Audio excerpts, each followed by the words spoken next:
Hello mga kabro, mga kablog. Ito, nandito ako, papunta na ako dun sa pisto ko. Ito talaga ganito pag arong linggo na ito, layo-layo rin na yung lalakad ko magmula dito sa pisto hanggang doon sa aking mula dito sa dalaw ko sa pisto kayo dito sa pisto at saka doon sa bahan kaya po. Yan, maganda ngayon, tahimik at saka hindi umuulan. Kahapon lakas ng ulan dito sa amin mga kabro. Pero ngayon, ayan, magandang panahon. Naglalakad ako papunta doon sa pisto. Madaming tao. Minsan pinagtataka ko sa mga tao, no? Kaliwat kanan, papurong, parito. Hindi nila lang kung parang nakakamahiwaga din ang buhay ng tao, no? Dahil sa dami ng tao, may mga kanya-kanya silang problema na hinaharap. Siyempre, pupunta doon sa mga hanap buhay nila para mabuhay mga pamilya nila. Nandito na ako, itong lugar kasi na to, ang tag nito, Evangelista. Dito sa Evangelista, dito maraming mabibili mga gamot, mga herbal medicine, mga dahon-dahon, dahon ng bayabas, dahon ng mangga, dahon ng guyabano, sambong. Lahat dito, tingnan niyo po ito. Yan, oh, nakita niyan, mga prutas. Ito naman yung mga herbal. Ayan, mga herbal medicine yan. Nandito lahat ng herbal. Kaya kung ikaw may problema sa kalusugan, pupunta ka lang dito sa Quiapo. Yan. Kung masakit lagi dyan mo, yan, sambong pwede na. May mga pangontra din itong nabibili. Mga pangontra sa kulam, pampaswerte. Nandito yun. Ang dami itong bibili. Evangelista, halimbawa, nasa Quiapo ka, hanapin mo lang ang Evangelista. Nandito yung mga bilihan ng mga gamot. Mga herbal, yung mga damit ng Santo Niño, mga santo, mga kandila. Ang dami dito.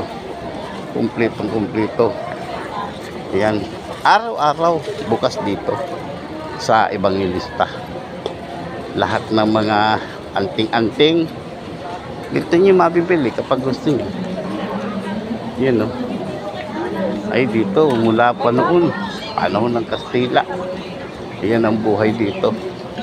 Nagbibinta na mga anting-anting. Madami nitong mabibili. Kaya halimbawa may problema ka sa mga kaibigan mo, yan, na inaabuso ka, binabastos ka, niloloko ka. Ayan, nandito. Alam mo, kung halimbawa gusto mo na magsindi ng kandila, may problema kay pagdasal mo sila, yan. Pwede ka magsindi ng mga kandila dito. Ipagdasal mo yung mga tao na gusto mo umasin. Ayan, oh, mga kandila. Gusto mo masinso, gusto mo makatulong, gusto mo maproteksyonan yung mga kaibigan mo sa masasamang espiritu. Ayan, dito may mga sampagitan nga dito. Daming sampagitan ang binibinta dito para sa mga pag-ano nila. Ayan. Lahat ng mga gusto mong bilhin dito, nandito na. May mga Chinese herbal din dito. Ayan. Malapit na tayo. Nandito na ako sa harap ng simbahan. Yan, nandito. Mga kabro, halimbawa lang magawi kayo ng Quiapo, hanapin nyo lang ang Evangelista. Marami ring manghula dito. Napakadami. Bukod sa maraming manghula, maraming manggagamot, at marami ditong mabibili ng mga lucky charm. Yung mga lucky charm, mga bro, lahat ng klaseng lucky charm. Dito may mga payong dito, oh, yun, oh, lucky charm, mga cellphone, mga basta kung ano gusto niyong bilhin dito sa Quiapo na hindi niyo mabibili sa ibang lugar, dito lang. Banding laruan, nakita ko. Ganda, dahil tao. sobrang dami ng tao dito ngayon. Pag-araw kasi ng linggo talaga, dinudubog ng maraming tao dito. Ang kagandahan kasi dito, kung may devotion ka, di ba, devotion mo tuwing linggo, yan. Huwag kasi siksik dyan sa may mga maraming tao. Delikado eh. Dito sa harap ng simbahan, yun, pinakita mo, nakapila lahat sila, oh. Nagdarasal sila. Yun ang simbahan ng Quiapo. Tayo nagdadasal dito. Napaka anong lugar na to, mga diboto, lalo na pagpisa ng Quiapo. Naku, Diyos ko, wala ka masisingitan dito sa dami ng tao. Yan mga kabro. Malapit na tayo sa pisto ko.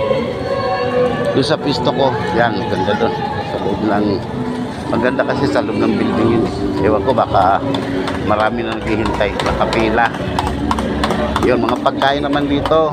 Dito naman sa harap ng simbahan, ang tagtog Villalobos Street.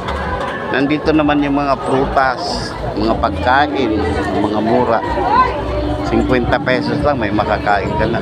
Yun. Ang tag nito, Villalobos Street, harap ng simbahan ng Quiapo. Lahat ng klaseng pagkain na gusto mong bilhin. Mga prutas yan. Nandito. Napakadaming tao dito. Kaya swerte ang punta dito, hindi ka matong. Ang ganda oh. Mga prutas, ang dami dito. Mga pagkain, may mga litsong pa nga. Yun po, mga kabro, nandito na ako sa pisto ko, papasok na ako. Yan.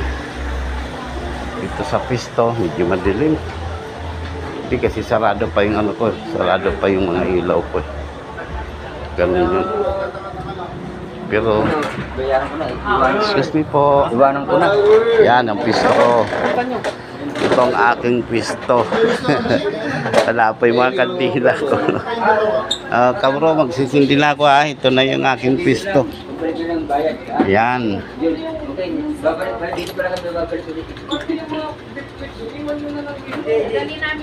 Yan. Magdadasal na ako. Gagala-gala ka dyan, tapos malalakit ka. Manghirap sindihan kabro ng aking altar.